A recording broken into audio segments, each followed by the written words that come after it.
Welcome class 7th में हमने हमारा चैप्टर नंबर 11 स्टार्ट किया था। Chapter number 11 is the triangle and it's property. Right, इस चैप्टर में हमने कुछ ऑनलाइन क्लासेस किए हैं। इस ऑनलाइन क्लासेस में हम लोगों ने एक्सरसाइज 11A तक के कंप्लीट किया था। राइट, तो इस 11A तक के हम लोगों ने क्या क्या पढ़ा था, तो एक बार क्विक रिकॉल कर लेते हैं। तो सबसे पहले तो हमने देखा था कि what is meant by triangle, है ना। हम लोगों ने डिस्कस किया था ट्रायंगल आप नाम से ही समझ सकते हैं। Tri means 3, angle means 3 angles. Right, फिर उसके बाद हम लोगों ने देखा था क्लासिफिकेशन ऑफ ट्रायंगल्स। राइट, तो क्लासिफिकेशन ऑफ ट्रायंगल्स में हम लोगों ने देखा था classification of triangles according to side and according to angle, दोनों प्रकार से देखा था। आई एम वेरी श्योर कि आप लोगों को वो याद होगा, है ना। बेसिक बहुत ही था, ये आप 6th 5th से भी पढ़ते आ रहे हैं ना। तो क्या देखा था, क्लासिफिकेशन अकॉर्डिंग टू एंगल्स। अगर हम बात करें तो classification of triangle according two angles क्या हो जाता है, तो टोटल 3 टाइप्स में हम देखते हैं ना। First acute angle triangle, second obtuse angle triangle and third one is right angle triangle. Right, ये हो गया classification according to angle. But जब हम बात करते हैं कि classification of a triangle according to side, तो अकॉर्डिंग टू साइड में हम लोगों ने देखा था कि टोटल हमारे पास 3 ही पॉसिबिलिटी हो सकती है ना। एक तो क्या होगा, एक ट्रायंगल है उसकी तीनों साइड इक्वल होगी, एक पॉसिबिलिटी होगी। सेकंड पॉसिबिलिटी क्या होगी कि 3 में से 2 साइड इक्वल होगी, थर्ड डिफरेंट होगी। एंड थर्ड पॉसिबिलिटी क्या थी कि तीनों साइड जो होगी वो डिफरेंट होगी। तो उसके अकॉर्डिंग क्लासीफाई किया था। तो क्लासिफिकेशन अकॉर्डिंग टू साइड में भी 3 टाइप्स देखे थे। If all side are equal then we call it as equilateral triangle. अगर तीनों इक्वल है, जैसे मैंने सपोज यहाँ पे तीनों में इक्वल इक्वल मार्क कर दिया, तो इस टाइप के एंगल को हम लोग क्या कहेंगे कि ये एक इक्विलेटरल ट्रायंगल है ना। और अगर 2 साइड इक्वल हो, सपोज ये 2 साइड इक्वल है और ये डिफरेंट है ना, तो इस टाइप के हम ट्रायंगल को क्या कहते हैं, जिसमें 2 साइड इक्वल हो और थर्ड साइड डिफरेंट हो, उसमें हम लोग कहते हैं कि वो एक आइसोस्केलस ट्रायंगल है। राइट, और सपोज अगर थर्ड पॉसिबिलिटी के तीनों साइड जो हो वो डिफरेंट हो, ये साइड डिफरेंट है, ये साइड डिफरेंट है और ये साइड की लेंथ भी डिफरेंट है, तो ऐसे टाइप के ट्रायंगल को हम लोग क्या कहते हैं, तो ऐसे टाइप के ट्रायंगल को हम लोग कहते हैं कि वो एक स्केलिन ट्रायंगल है। याद होगा आप लोगों को। राइट, सो अभी हम लोग नेक्स्ट पोर्शन पे मूव करते हैं। उसके बाद हम लोगों ने सबसे इंपॉर्टेंट पॉइंट देखा था प्रॉपर्टीज, है ना। Properties of a triangle. Properties of triangle में सबसे जो फर्स्ट प्रॉपर्टी हम लोगों ने देखी थी वो प्रॉपर्टी क्या थी, तो एंगल सम प्रॉपर्टी। मैंने बार बार आप लोगों को रिपीट करा था ये सेंटेंस ताकि आप लोगों को लर्न हो जाए। Angle sum property of a triangle states that sum of all angle of a triangle is always equal to 180 degree. Right, ये आप लोगों को याद हो गया होगा। फिर से एक बार रिपीट करते हैं। Sum of all angle of a triangle is always equal to 180 degree. चाहे कौन सा भी वर्ल्ड में ट्रायंगल हो, है ना, आइसोस्केलेस हो, स्केलिन हो, right angle triangle, obtuse angle triangle, कौन सा भी ट्रायंगल हो वर्ल्ड में, अगर वो ट्रायंगल है तो उसके सम ऑफ ऑल एंगल, जो भी जितने भी तीनों एंगल है उनका सम कितना होगा, is always equal to 180 degree. Suppose करते हैं कि यहाँ पे ये वाला जो एंगल है इसको x नाम दिया हमने, इसको y नाम दिया है और इसको नाम दिया है z। राइट, तो हमारे पास 3 एंगल है, angle x plus angle y plus angle z। तो ये तीनों का मेजर कितना हो जाएगा, तीनों angle sum of all angle is always equal to कितना, तो यस 180 डिग्री। राइट, ये एंगल सम प्रॉपर्टी थी, most important property of a triangle, angle sum property which states that sum of all angle of a triangle is always equal to 180 degree. ये बार बार हम लोगों ने online class में भी discuss किया था। और जो आपके एक्सरसाइज 11A है ये कंप्लीटली बेस्ड है, पूरी इसी प्रॉपर्टी के ऊपर बेस्ड है। जैसे आपको 3 में से कोई भी 2 एंगल गिवन है तो आप लोग ऑब्वियसली थर्ड एंगल फाइंड कर सकते हैं इस प्रॉपर्टी के हेल्प से, है ना। तो पूरी की पूरी एक्सरसाइज जो 11A है उसमें 15 क्वेश्चन है, पूरी इसी प्रॉपर्टी के अकॉर्डिंगली बेस्ड है ना। अभी हम लोग नेक्स्ट प्रॉपर्टी डिस्कस करते हैं, ट्रायंगल की सेकंड प्रॉपर्टी, जिसका नाम है exterior angle property of a triangle. Right, तो सबसे पहले तो हम लोग ये समझते हैं कि एक ट्रायंगल में इंटीरियर एंगल कौन से होते हैं और एक्सटीरियर एंगल कौन से होते हैं। तो ये भी हमने एकदम स्टार्टिंग के जब क्लास ली थी तब हमने डिस्कस किया था, है ना, कि ट्रायंगल का जो इनर पोर्शन होता है, ये जो इनर पोर्शन, ये जो पूरा इनर पोर्शन है ना, तो इस इनर पोर्शन को हम लोग क्या कहेंगे, इंटीरियर रीजन, और इसके आउटसाइड वाला जो भी पोर्शन, इसके बाहर का, वो एक्सटीरियर, नाम वर्ड से ही आप लोग समझ सकते हैं, ये इंटीरियर और बाहर वाला पोर्शन कौन सा हो जाएगा, एक्सटीरियर पोर्शन। तो इंटीरियर रीजन के अंदर जो भी एंगल होगी, ये एंगल एक्स, एंगल वाई और एंगल जेड, ये तीनों एंगल कौन से हो गए, तो ये तीनों एंगल है इंटीरियर एंगल। क्यों? क्योंकि ये ट्रायंगल के इंटीरियर रीजन में है ना। बट सपोज अगर ये साइड जो है हमने उसको थोड़ा सा एक्सटेंड कर दिया, है ना, ये लाइन थोड़ी सी भी एक्सटेंड हो गई है, और यहां जो भी जो एंगल फॉर्म हुआ है ये ट्रायंगल के आउटसाइड है ना, ये एक्सटीरियर पार्ट में है, तो ये वाला जो एंगल हो जाएगा वो हो जाएगा एक्सटीरियर एंगल, इस ट्रायंगल का एक्सटीरियर एंगल हो जाएगा। मान लीजिए इसको हम नाम देते हैं, सपोज P नाम दे दिया है, तो ये जो एंगल P बना, ये कौन सा ट्रायंगल का पोर्शन है, तो ये एक्सटीरियर पोर्शन में है ना। तो ये जो एंगल P है इसको हम लोग कहेंगे एक्सटीरियर एंगल, है ना, exterior angle of this triangle, है ना, exterior angle of this triangle. ऐसे ही सपोज ये लाइन को भी हम लोग एक्सटेंड करते हैं, तो यहां पे भी जो एंगल बना है वो भी एक्सटीरियर है ना, ये वाला भी एंगल भी एक्सटीरियर में ही आएगा। और सपोज ये लाइन को भी हमने एक्सटेंड किया है, तो यहां भी जो एंगल बना है वो एक्सटीरियर एंगल बना, exterior angle of this triangle. इस प्रकार से बहुत सारे एक्सटीरियर एंगल फॉर्म हो सकते हैं। ये लाइन ऐसे एक्सटेंड होगी, सपोज यहाँ पे एक्सटेंड किए हमने, तो ये भी एंगल हुआ तो वो भी एक्सटीरियर एंगल में ही आएगा, है ना। तो ऐसे बहुत सारे exterior angle of a triangle हो सकते हैं। उसके बाद तो व्हाट सबसे मेन पॉइंट के exterior angle property of this triangle, what says, it says that कि अगर एक ट्रायंगल है उसमें एक एक्सटीरियर एंगल फॉर्म हो रहा है, तो exterior angle of a triangle is equal to sum of its opposite interior angle. क्या कहा, फिर से रिपीट करते हैं, exterior angle of a triangle, exterior angle of a triangle is equal to sum of its opposite interior angle, sum of its opposite interior angle। जैसे यहाँ पे exterior angle कौन सा है, एंगल P है, angle P is equal to sum of its opposite interior angle।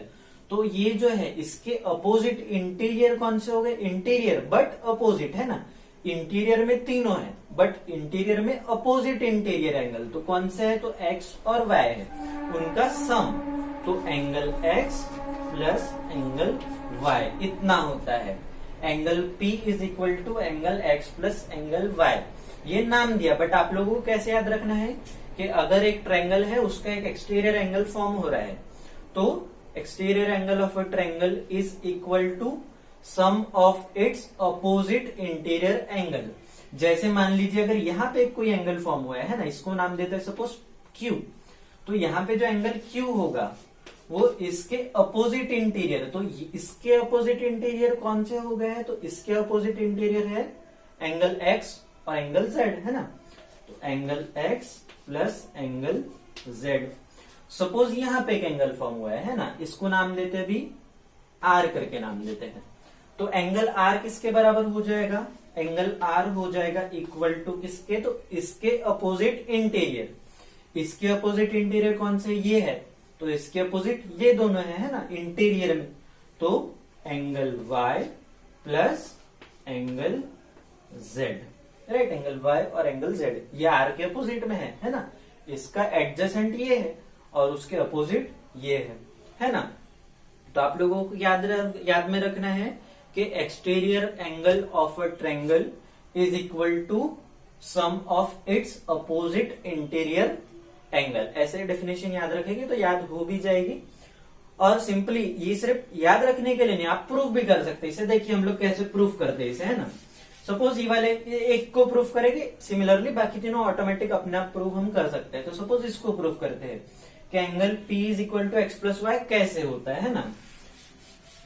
यहां बाजू में लिख के रखते हैं ना, angle P is equal to angle X plus angle Y, है ना। ये हमको प्रूफ करना है ना।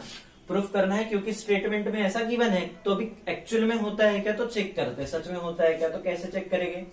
हमको ये तो पता है कि इंटीरियर एंगल का sum X, angle X plus angle Y plus angle Z is equal to कितना होता है 180 डिग्री, राइट। उसके बाद हम लोगों को ये भी पता है कि ये जो लाइन है, ये जो लाइन है ये एक स्ट्रेट लाइन है ना, ये एक स्ट्रेट लाइन है, और उसमें दो ये जो एंगल जेड है, angle Z plus angle P, इन दोनों का भी सम कितना होगा, angle Z plus angle P, इसका भी सम होगा 180 degree. Why 180 degree? Because linear pair है ना। इसका रीजन क्या आएगा, यहाँ पे लिख सकते हैं हम लोग लीनियर पेयर है ना। ये जब linear lines and angles chapter पढ़ा था तो आप लोगों को पता है, अगर स्ट्रेट लाइन है उसके अपर हाफ पोर्शन 180 डिग्री और लोअर हाफ पोर्शन 180 डिग्री, तभी तो उसके चारों ओर का सम कितना आएगा 360 डिग्री है ना। ये बेसिक बहुत ही है। उसके बाद ये क्यों है, इसके भी रीजन आप लोग लिखते जाइए। X plus Y plus Z 180 degree क्यों है, तो एंगल सम प्रॉपर्टी के according why sum of all angle is always equal to 180 degree. यहाँ पे लिख लेगा, चलिए लिख लेते हैं according to means angle sum property है ना। इसके रीजन से ये आया था और लीनियर पेयर के रीजन से ये आया, तो दोनों के आरएचएस सेम है ना। ये भी 180 डिग्री है, ये भी 180 डिग्री है, तो हम लोग ऐसा लिख सकते हैं कि angle X plus angle Y plus angle Z is equal to angle Z plus angle P, right. क्योंकि दोनों के राइट हैंड साइड में 180 डिग्री था है ना।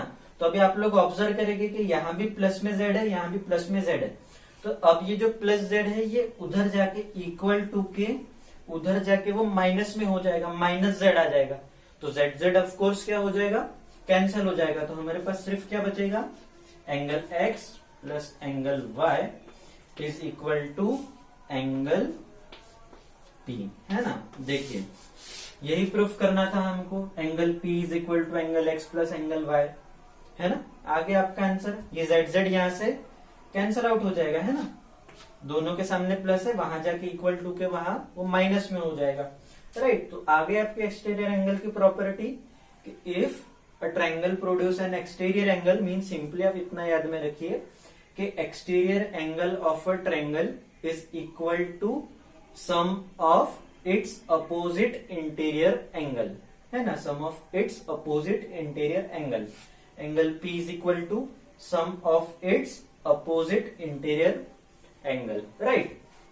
तो इसके बेस पे भी आपको क्वेश्चन कैसे आएगा, ये प्रूफ करना आपको कभी भी एग्जाम में मीन्स अभी तो नहीं आएगा है ना, आपको एग्जाम पर इसके एप्लीकेशन आएंगे। तो कैसा आएगा वो देखते हैं हम लोग है ना।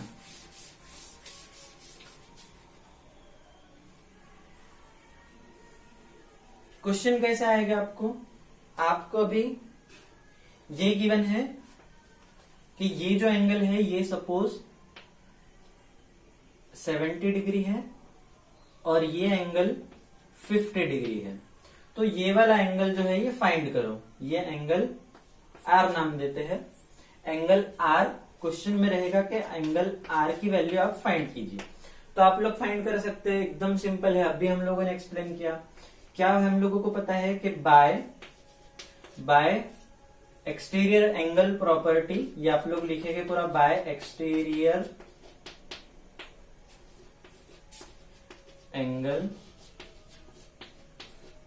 प्रॉपर्टी ऑफ अ ट्रायंगल, ये आप लोग लिखेंगे by exterior angle property of a triangle. हम लोगों को क्या पता है कि angle R is equal to sum of its opposite interior angle, तो ये किसके बराबर हो जाएगा, तो 50 डिग्री प्लस 70 डिग्री। तो एंगल आर की वैल्यू हमको कितनी पता चल गई कि angle R is equal to 120 degree है ना, angle R is equal to 120 degree.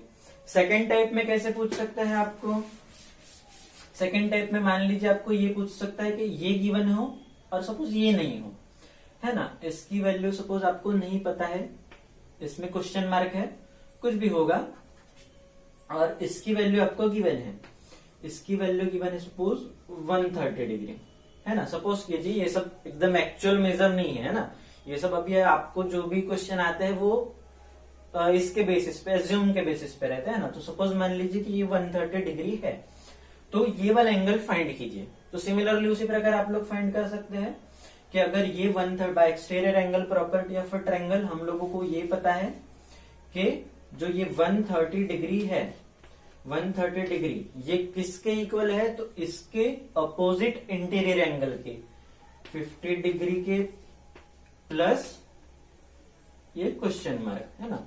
तो क्वेश्चन मार्क की वैल्यू कितनी आ जाएगी, सिंपली आप यहां से माइनस कर दीजिए। क्वेश्चन मार्क अगर यहां पे है तो 130 डिग्री माइनस 50 डिग्री, क्या आंसर आ जाएगा आपका, 130 डिग्री माइनस 50 डिग्री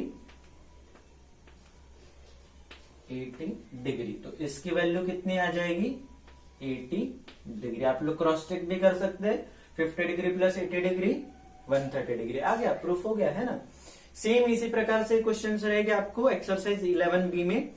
एक दो क्वेश्चन हम लोग एक्सप्लेन करेंगे, बट बाकी के सारे क्वेश्चन आप लोगों के लिए होमवर्क रहेंगे। बहुत ही सिंपल है, सिर्फ यही एक प्रॉपर्टी के बेस पे वो पूरे जो 5-6 क्वेश्चन आपके एक्सरसाइज में है वो पूरे आपको एक्सटीरियर एंगल प्रॉपर्टी के ही बेस पे है। क्या स्टेटमेंट सिर्फ आपको याद में रखना है कि exterior angle of a triangle is equal to sum of its opposite interior angle. 2-3 बार आप लोग रिवाइज करेंगे तो आप लोगों को ये स्टेटमेंट याद हो जाएगा। बट याद करने से अच्छा आप लोग समझ के याद में रखें, है ना। ये फिगर के अकॉर्डिंग अगर आप लोग समझ के याद रखेंगे तो आप लोगों को ज्यादा इजीली वो याद हो जाएगा। अगर ये बाहर है तो उसके अपोजिट इंटीरियर ये इक्वल होते हैं, है ना। ओके। सो एक्सरसाइज 11B के सेकंड का थर्ड क्वेश्चन हम लोग सॉल्व करेंगे। Same exterior angle of a triangle property के ही बेस पे ये क्वेश्चन है। तो देखते हैं इसे कैसे टाइप से हम सॉल्व कर सकते हैं ना। फर्स्ट जो क्वेश्चन है इसमें एक्सरसाइज 11B में फर्स्ट क्वेश्चन वो कंप्लीटली बेस्ड है, जैसे हम लोगों ने अभी प्रीवियस क्वेश्चन इसके पहले जो सॉल्व किया था ना, एग्जैक्ट उसी टाइप से है। लेटर्ड एंगल में मीन्स रहेगी, वहां पे आपको फाइंड करना है, सेम उसी टाइप से है वो, है ना। ये थोड़ा सा अलग क्वेश्चन है इसलिए इसको एक्सप्लेन करते हैं, बट ये भी बहुत सिंपल है ना। मैं प्रॉपर मीन्स आपको पूरा एक्सप्लेन नहीं करूंगा, बट यहाँ पे हिंट दे रहा हूं मैं कि कैसे कैसे इसको सॉल्व करेंगे, है ना। और कुछ क्वेश्चंस की मैं आपको पीडीएफ भी प्रोवाइड करूंगा कि आपको मीन्स एग्जैक्ट कैसे आपको क्वेश्चन पेपर मीन्स आपके नोट्स फेयर नोट्स में कैसे सॉल्व करना है, उसके लिए पीडीएफ आपको बिल्कुल प्रोवाइड की जाएगी। और कुछ क्वेश्चन आप लोगों के लिए उसके सिमिलर टाइप के आपके लिए होमवर्क भी रहेंगे। तो देखते हैं हम लोग सेकंड का थर्ड क्वेश्चन, है ना। क्या क्वेश्चन है ये, find the lettered angle. Lettered angle means angle X, angle Y और एंगल जेड, ये हमको फाइंड करना है ना। तो कैसे फाइंड करेंगे, तो आप इस ट्रायंगल को सबसे पहले तो ऑब्जर्व कीजिए, है ना। यहाँ पे हमको ये दिख रहा है कि ये एक एक्सटीरियर एंगल है, फिर ये वाला भी एक एक्सटीरियर एंगल हम लोगों को अभी ऑब्जर्व में आया है ना, फिर ये बाकी तीनों तो इंटीरियर एंगल है ना। तो सबसे पहले तो आप ये देखिए कि ये जो दो लाइंस है, ये वाली लाइन और ये वाली लाइन, ये आपस में यहाँ पे इंटरसेक्ट कर रही है। और दो स्ट्रेट लाइन जब आपस में इंटरसेक्ट करती है तो हम लोगों को पता है कि उसके जो वर्टिकली अपोजिट एंगल होते हैं वो इक्वल होते हैं, है ना। तो यहाँ से आप लोग डायरेक्ट सबसे पहला पॉइंट तो मीन्स एंगल एक्स तो डायरेक्ट ही फाइंड हो सकता है। कैसे फाइंड हो जाएगा, तो आप लोग डायरेक्ट लिख सकते हैं कि angle X is equal to 70 degree. Y 70 degree, because यहाँ सामने रीजन लिखेंगे सिंस वर्टिकली, ऐसा सिंस नहीं लिखा तो भी चलेगा, सिर्फ इतना भी लिखा वर्टिकली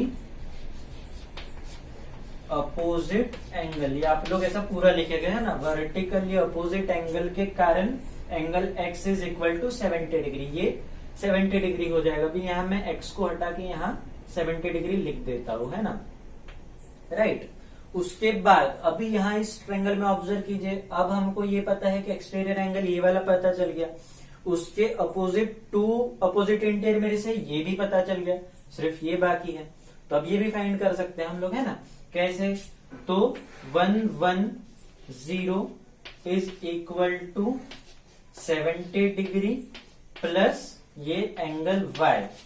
कैसे आया ये कि angle 110 is equal to 70 degree plus y, तो by exterior angle property, by exterior, ये पूरा लिखेंगे आप लोग, exterior angle property of a triangle, है ना, by exterior angle property of, ये पूरा लिखेंगे आप लोग, by exterior angle property of a triangle के कारण ये जो एंगल 110 डिग्री है ये इक्वल होता है किसके, तो sum of its two opposite interior angle के, राइट। तो इससे हम लोग एंगल y फाइंड कर सकते हैं। क्या आ जाएगा एंगल y की वैल्यू, तो यस ये 110 है, ये 70 डिग्री, इधर इक्वल टू के इधर जाएगा तो माइनस में हो जाएगा। 110 माइनस 70 डिग्री कितना होता है, तो यस इट इज 40 डिग्री, है ना। तो हमको अभी एंगल y भी पता चल गया, एंगल x भी पता चल चुका है, सिर्फ एंगल z फाइंड करना है। तो इनर ट्रायंगल हमको पता है कि इनर ट्रायंगल, एक जो ट्रायंगल है उस पे इन तीनों का सम, एंगल ये जो x था, है ना, angle x plus angle y plus angle z is always equal to होता है 180 डिग्री बाय किसके कारण, तो by angle sum property of a triangle, है ना। उसमें से हमको दो पता है, एंगल x भी पता है, एंगल x है 70 डिग्री, एंगल y है 40 डिग्री, है ना, और एंगल z सिर्फ नहीं पता है, इक्वल टू में यहाँ भी पता है कि ये है 180 डिग्री। तो ये आई थिंक आप लोग बहुत इजीली सॉल्व कर पाएगी ये इक्वेशन को, तो आपको फाइंड हो जाएगा एंगल z भी आप लोग पता कर सकते हैं। ये छोटा सा इतना सा पार्ट मैंने आप लोगों के लिए रिमेनिंग रखा है, आप होप इसको सॉल्व कर लेंगे। ये क्यों आया, तो यहां लिखेंगे आप लोग बाय एंगल सम प्रॉपर्टी के हिस्से, है ना, bye angle sum property of triangle के हिस्से, तो आप लोग एंगल z भी फाइंड कर सकते हैं। देखिए कितना सिंपल सिंपल क्वेश्चन है ये, है ना। सिर्फ आपको क्या याद होना चाहिए था उसके लिए कि ये एंगल इक्वल टू होता है किसके, तो इन दोनों के सम के। सिर्फ ये छोटे छोटे पॉइंट आप लोगों को पता रहे तो आप लोग बहुत इजीली सॉल्व कर सकते हैं। सेकंड इंपॉर्टेंट पॉइंट था कि वर्टिकली अपोजिट एंगल इक्वल होते हैं, है ना, ये लाइन्स एंड एंगल्स वाले चैप्टर में था, इसीलिए आप लोगों को कैसा वो रिलेट होता है ना, कभी भी वो प्रीवियस इसका नॉलेज काम आता है ना, लाइन्स एंड एंगल्स का, जैसे यहाँ पे काम आया वर्टिकली अपोजिट एंगल, है ना। ठीक है, हम लोग नेक्स्ट क्वेश्चन देखते हैं। Now let us discuss fourth question. What fourth question says, one of the exterior angle of a triangle is 130 degree and interior opposite angle are in ratio 2:3, find the angle of this triangle, है ना।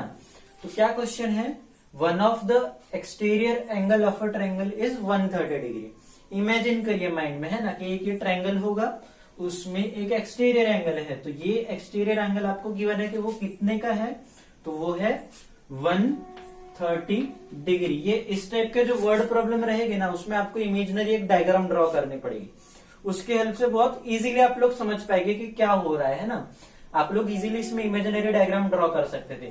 कोई भी एक triangle लीजिए, उसका एक exterior angle जैसे अभी हम लोगों ने फॉर्म किया है ना, तो उसका एक एक्सटीरियर एंगल गिवन है आपको 130 डिग्री, उसके बाद गिवन है and interior opposite angles are in ratio 2:3।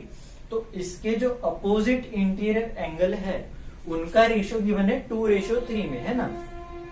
तो मान लेते हैं कि इनका रेशियो जो है ये 2x होगा और ये 3x होगा, है ना। हम रेशियो को कैसे, मींस कॉमन कुछ तो भी मल्टीपल होता है ना, वो 2/3 है, तो ये रेशियो है, तो कुछ तो भी कॉमन मल्टीपल के लिए हम लोग क्या लेते हैं, एक x उसमें ऐड कर लेते हैं, ना। तो ये हमको इतना पोर्शन गिवन है, इससे हमको क्या find the angle of this triangle, means हमको ये तीनों एंगल उसके फाइंड करना है, ये क्वेश्चन है ना। तो कैसे सॉल्व करेंगे, तो हमने इमेजिनरी डायग्राम ड्रॉ की है। सेम हमको पता है कि बाय, आंसर इसका लिखते हैं by exterior angle property of triangle, हमको ये पता है कि exterior angle of a triangle is equal to sum of its opposite interior angle, है ना। अच्छा, इससे पहले आप एक स्टेटमेंट ये लिख सकते हैं कि लेट दिस अपोजिट इंटीरियर में से लेट फर्स्ट अपोजिट इंटीरियर, जो इंटीरियर है, interior angle is equal to 2x and second opposite interior